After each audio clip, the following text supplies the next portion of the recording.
Olá, graça e paz, meus irmãos. Sou o pastor Cícero Pereira, do canal Eu na EBD.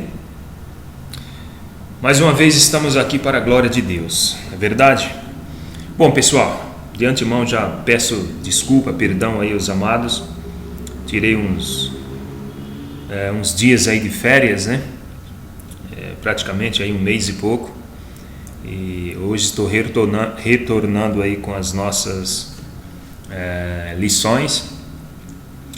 Quero desejar a todos um 2021 de paz, de amor, de prosperidade, enfim, que Deus abençoe grandemente as nossas vidas neste ano, até porque tivemos um ano de 2020 meio conturbado, mas o Eterno nos guardou, nos protegeu e aqui estamos, certo? Então vamos tomar aqui as nossas atividades, né? Referente às lições das revistinhas da CPAD.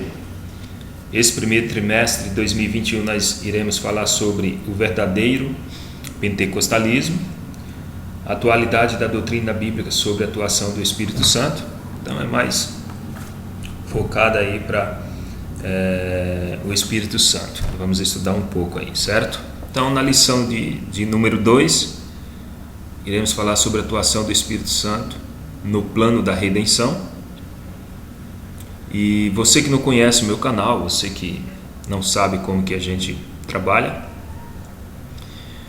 o nosso canal aqui é para disponibilizar para vocês as lições das revistas da CPAD, das lições da classe de adulto, em PowerPoint. Você leva para sua igreja. Para isso precisa de um notebook com um data show, uma TV de LED. Eu prefiro a TV de LED, né? Aí você ministra a sua aula. Mas esses slides eles são todos editáveis, você pode editar, é fácil de uso, não é difícil você fazer as suas atualizações, tá? Pode acrescentar, tirar, fique à vontade, tá certo, meus amados? Então, é assim que eu trabalho, você que não conhece o meu trabalho. Peço a você que faça uma visita no canal Eu na EBD e de repente, se você gostar do conteúdo, se inscreva no canal aí, deixa aquele joinha aí para ajudar o mesmo. E se esse trabalho for útil para você, compartilhe aí com seus amigos. Até porque é gratuito, você não vai pagar nada para adquirir os slides, certo?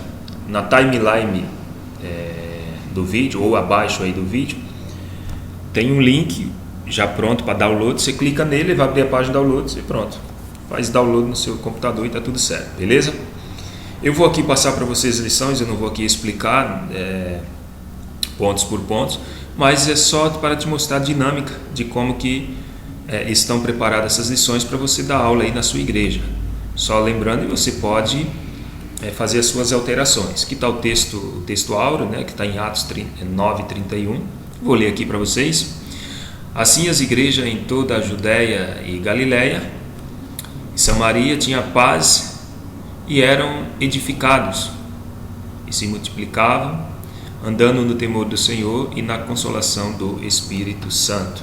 A verdade prática diz que a atuação do Espírito Santo é contínua e dinâmica na igreja, na vida dos crentes, e os conduz desde a conversão até o fim da jornada cristã. Então, a atuação do Espírito Santo ela é contínua, ela é dinâmica na vida da igreja, na vida da pessoa que se converte, e isso vai do início da conversão até o final aí da jornada como cristão. A leitura bíblica em classe encontra no livro de João, no capítulo 16, do versículo 7 ao 13. Não vou fazer a leitura para nós não perdermos tempo, certo? E a introdução diz que aprendemos na lição passada que o Espírito Santo, nós aprendemos na lição passada quem é o Espírito Santo, e agora nós vamos estudar sobre a ação dele no processo da santificação da humanidade e na edificação dos crentes. Jesus disse que não vos deixaria órfão, quando ele se referia ao Espírito Santo, ao Consolador, que está nos crentes, né? Está em nós como seus discípulos. Vimos essa experiência ou vivemos, né, essa experiência do Espírito Santo, isso no nosso dia a dia, no nosso dia a dia cotidiano. Então, na aula aí da semana passada, nós estudaremos sobre mais específico a pessoa do Espírito Santo, e hoje nós vamos falar aí sobre a atuação dele no plano da redenção. Primeiro ponto, né, o primeiro tópico, o Espírito Santo como promessa. O Espírito Santo como uma promessa messiânica. Deus anunciou diversas vezes e de diversas maneiras pelos profetas a vinda do seu Filho como Salvador do mundo. Romanos 1:2 diz que o qual antes prometeu pelos seus profetas. Então isso significa a participação do Espírito Santo, de modo que a promessa messiânica é acompanhada da promessa do Espírito Santo. Então, a promessa do Messias, a promessa do Senhor, também é acompanhada da promessa do Espírito Santo. Você pode conferir Isaías 32:5, 42:1 e 2, 61, versículo 1. Também é confirmada no Novo Testamento, nas referências que está aqui, Mateus 12:18, Lucas 4:18 ao 21. E a salvação e a plenitude do Espírito Santo são anunciadas de antemão no Antigo Testamento para todo o povo, Isaías 44:3 e Joel 2:28 ao 32. Em Joel 2:28 diz assim: e há de ser que depois derramarei do meu Espírito sobre toda a carne, e vossos filhos e vossas filhas profetizarão, os velhos terão sonhos, os vossos jovens terão visões. Isaías 44:3, na parte B, diz: derramarei o meu Espírito sobre a tua posterioridade e a minha bênção sobre os teus descendentes. Então nós vemos aqui a promessa messiânica, que também ela é acompanhada da promessa do Espírito Santo. Também o Espírito Santo, falando aqui do primeiro ponto, o Espírito Santo como promessa, no primeiro nós falamos sobre a promessa messiânica, e no segundo, na antiga aliança, a promessa do Espírito Santo na antiga aliança. Veja bem, há uma diferença da atuação do Espírito Santo antes e depois do Pentecoste, ou de Pentecoste. Por exemplo, as manifestações do Espírito Santo no Antigo Testamento são, vamos lá, capacitação de pessoas para obra específica, profeta, liderança, está aí as referências, profeta, Números 12:6, Juízes 6:34, 1 de Samuel 16:13. Então essas pessoas elas tinham habilidades espirituais, das tais profecias, revelações, milagres. Essas pessoas tinham também aptidões como individuais, ou seja, artísticas.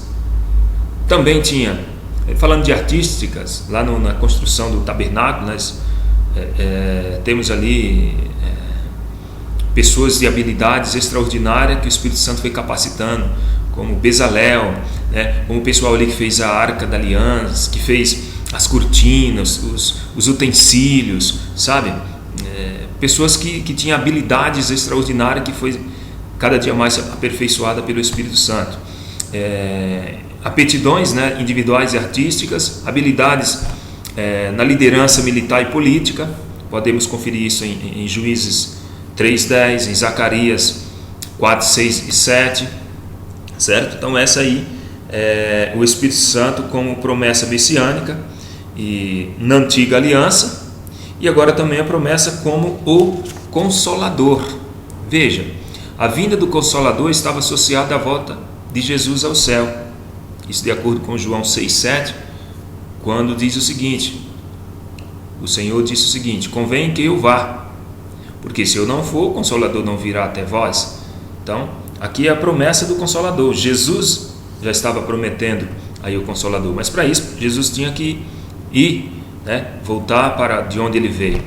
E Jesus também ele diz: ainda tenho muito que vos dizer, mas vós não o podeis suportar agora. Está lá em João 16:12. Então os discípulos eles não podiam suportar a mensagem sem a ação do Espírito Santo. Eles não podiam. É tanto que algumas coisas os discípulos não compreenderam ainda, porque não lhe foram reveladas, porque o Espírito Santo ainda não estava sobre a vida deles. Tá certo? Então, fechando aqui o primeiro ponto, falando sobre o Espírito Santo como promessa, né, para nós fecharmos aqui, a participação do Espírito Santo como promessa é vista na promessa messiânica, na antiga aliança e na pessoa de Cristo.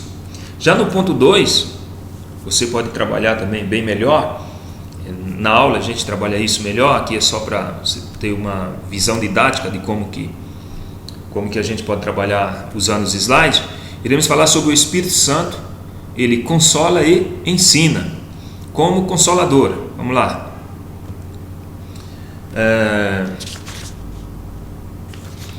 O termo grego parácletos aparece no Novo Testamento 4 vezes, se referindo ao Espírito Santo, de acordo com João 14, 16 e 26, depois 15, 26, 16, 7, traduzido como ou por consolador, e uma vez se referindo ao Senhor Jesus, em 1 João 2,1, traduzindo por advogado. Então a palavra paráclitos, ela é traduzida como 4 vezes como consolador e uma vez como advogado. Então paráclitos significa defensor, advogado, intercessor, auxiliador, ajudador, né? É a palavra paráclito. Então paráclitos, que é do grego paráclitos, traz a ideia de alguém chamado para estar ao lado, para ajudar, ou seja, alguém que está do lado de outro para ajudar. Esse aí é o significado, é o termo, né? Paráclitos, para o Novo Testamento, que é grego.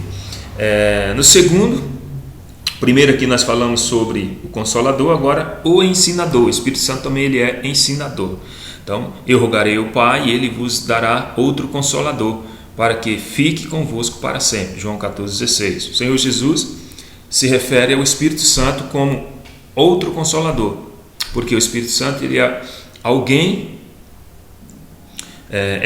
como Jesus, da mesma substância, glória e majestade. Então o Espírito Santo, sendo a terceira pessoa da Santíssima Trindade, ele tem os mesmos atributos que Jesus tem.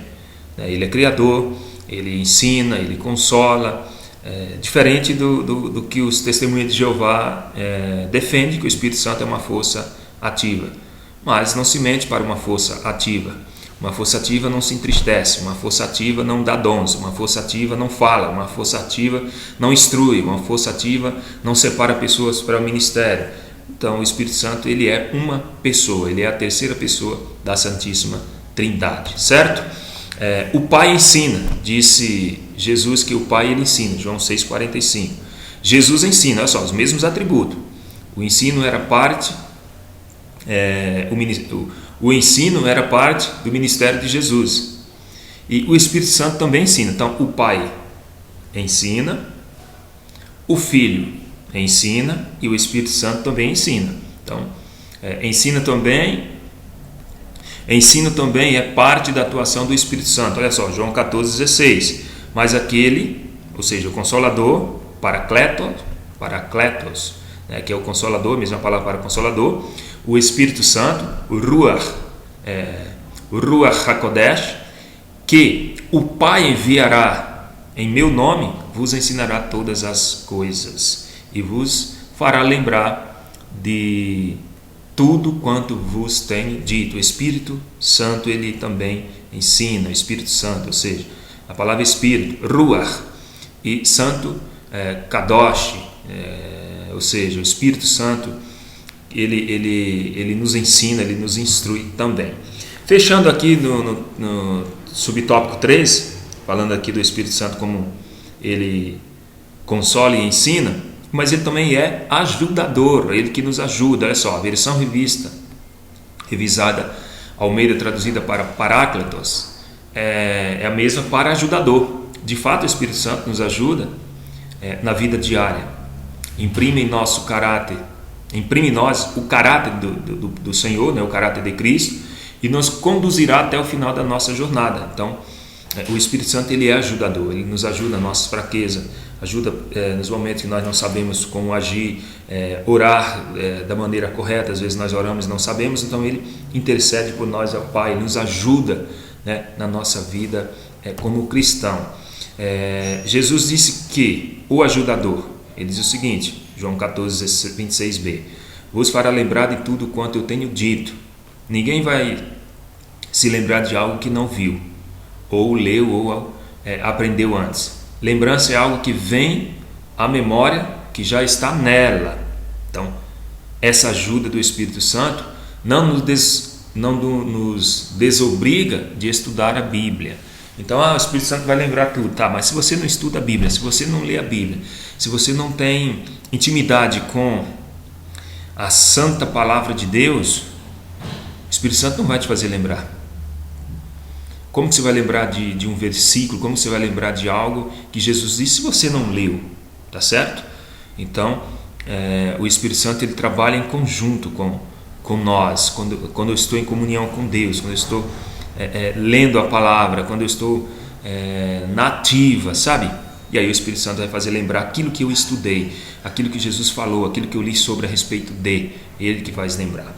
Fechando o tópico 2, o Espírito Santo ele atua como consolador, como ajudador e também como ensinador do cristão, tá certo? Para nós finalizarmos, tópico 3 e último tópico, o Espírito Santo reprova e convence o mundo. O Espírito Santo convence o mundo do quê? Primeiro, do pecado. Veja só, é o Espírito Santo que convence ou persuade o mundo do pecado ou da incredulidade. Das referências você pode conferir, João 8,46, 16,8, 1 aos Coríntios 14,24, Tito 1,9.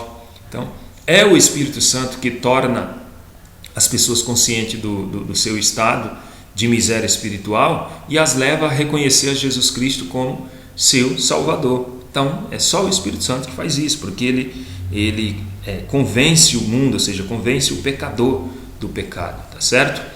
Subtópico 2, o Espírito Santo também ele convence o mundo ou o homem da justiça de Deus. Veja bem, a justiça a que o Espírito Santo se refere é o mundo, que convence o mundo, é a justiça impecável de Cristo. Ou seja, João 8,46, o Espírito Santo nos leva a Jesus, o nosso Salvador. Então é Ele que nos leva, a Cristo, a sua justiça, a justiça de Deus. É Ele que convence que nós estamos no erro, é Ele que faz esse papel na nossa vida. Então o termo, temos um advogado, nós temos um advogado para com o Pai, que é quem? Jesus, o justo. Então ele é a propiciação pelos nossos pecados, e não somente pelos nossos pecados, não é só pelos nossos, mas de todos, de todo mundo. Isso está lá em João, 1 de João, capítulo 2, versículo 1 e 2, depois você pode fazer essa conferência. Então ele convence o mundo aí da justiça de Deus. E terceiro e último subtópico, o Espírito Santo também ele convence o mundo do juízo. Então ele convence o mundo aqui, as pessoas, o homem, a mulher, ou seja, o homem como nação, do pecado, depois da justiça e depois do juízo.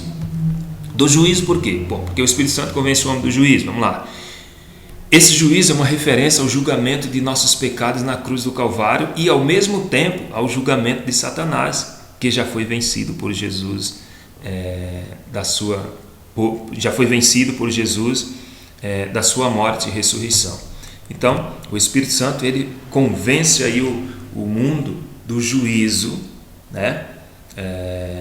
do juízo, do julgamento de nossos pecados na cruz do Calvário. Ele nos convence, e ele nos convence também do julgamento de Satanás. É ele que vai trabalhando na nossa mente, é ele que vai nos moldando, vai nos lapidando para que nós possamos, quando Jesus vir arrebatar a sua igreja ou individualmente vir buscar, nós estarmos prontos para o encontro com o Senhor. Para fecharmos na conclusão, ficamos sabendo que o sentido de consolador aplica ao Espírito Santo, ou aplicado ao Espírito Santo, é inerente à sua natureza e obra. Segundo, o Espírito Santo atua na igreja para agir, para guiar o povo de Deus de forma coletiva, como ovelhas individualmente. E terceiro, o Espírito Santo ele age também no mundo, no processo da salvação. Tá certo, meus amados? Fica para vocês aí então essa prévia da aula de amanhã, dia 10, domingo dia 10, e que você possa ter uma boa aula, que o Espírito Santo nos ajude, e se Deus assim nos permitir, estaremos novamente aqui na próxima semana para a glória de Deus. Um abraço a todos, fiquem com Deus.